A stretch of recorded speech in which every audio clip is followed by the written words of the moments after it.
নমস্কার, আমি ডক্টর গৌতম চক্রবর্তী, সুবিধা কেয়ারের পক্ষ থেকে আপনাদের সবাইকে স্বাগত। প্রতিদিনের মতো আজকেও আমি একটা নতুন প্রোডাক্ট নিয়ে এসেছি, ফাইটোনেক্সটের আনাদার অ্যাডিশন। এইটা হচ্ছে vitamin B12 oral spray. Vitamin B12 oral স্প্রের মধ্যে কম্পোজিশন ওয়াইজ কী আছে সেটা আগে বলে নিই। নাম্বার 1, ভিটামিন B12 আছে পার সার্ভিং, মানে 4 বার স্প্রে করলে যে সার্ভিংটা হয় এটাকে আমরা একবার সিঙ্গেল সার্ভিং বলি। তাতে ভিটামিন B12 পাবেন আপনি 24 মাইক্রোগ্রাম। তার সঙ্গে আছে এল মিথাইল ফ্লোরেট আছে 1 মিলিগ্রাম। সঙ্গে আছে টি এক্সট্র্যাক্ট রয়েছে, ক্রোমিয়াম আছে। তাহলে বুঝতে পারছেন এতগুলো ইনগ্রেডিয়েন্ট সমৃদ্ধ এই ভিটামিন B12 ওরাল স্প্রেটা একটা অসাধারণ প্রোডাক্ট। এই ভিটামিন B12 ওরাল স্প্রেটা আপনি ব্যবহার করবেন কোথায়? যেখানে ভিটামিন B12 এর ডেফিসিয়েন্সি হয়। প্রথম কথা, ভিটামিন B12 এর ডেফিসিয়েন্সি হয় এবং তার ফলে কী কী হতে পারে? নাম্বার 1, পার্নিশাস অ্যানিমিয়া, অর্থাৎ অ্যানিমিয়া, রক্ত শূন্যতা নয়, রক্তাল্পতা হয়, অর্থাৎ রক্ত কমে যাবে, হিমোগ্লোবিন ব্লাডে হিমোগ্লোবিন কন্টেন্ট কমে যাবে, আরবিসি রক্তটা কমে যাবে। তো এই যে সমস্যা অ্যানিমিয়া, একটা সিভিয়ার অ্যানিমিয়া হতে পারে ভিটামিন B12 এর জন্য, because vitamin B12 is very much required for the formation of RBC, number 1। Number 2 হচ্ছে নিউরোলজিক্যাল সাইকোলজিক্যাল প্রবলেম হয়।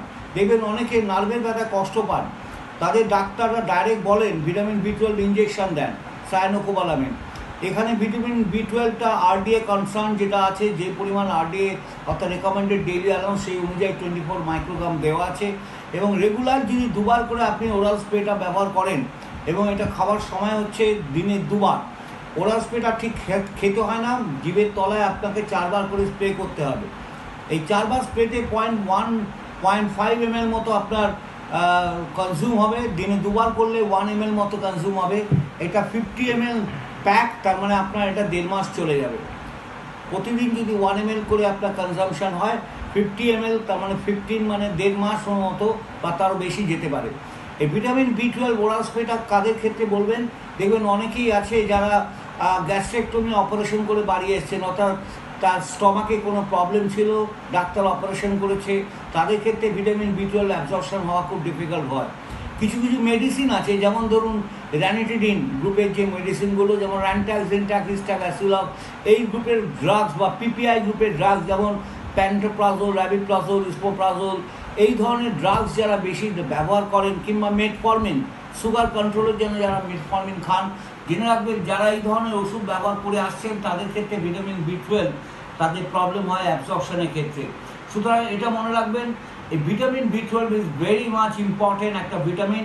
এটা যদি আমাদের শরীরে কম থাকে তাহলে শুধু অ্যানিমিয়া নয়, আপনার নিউরোলজিক্যাল প্রবলেম হতে পারে, নিউরোপ্যাথি যেটাকে আমরা বলি, বা নিউরালজিয়া, সারা শরীর নার্ভের জন্য ব্যথা হতে পারে, এবং সাইকোলজিক্যাল প্রবলেমও হতে পারে।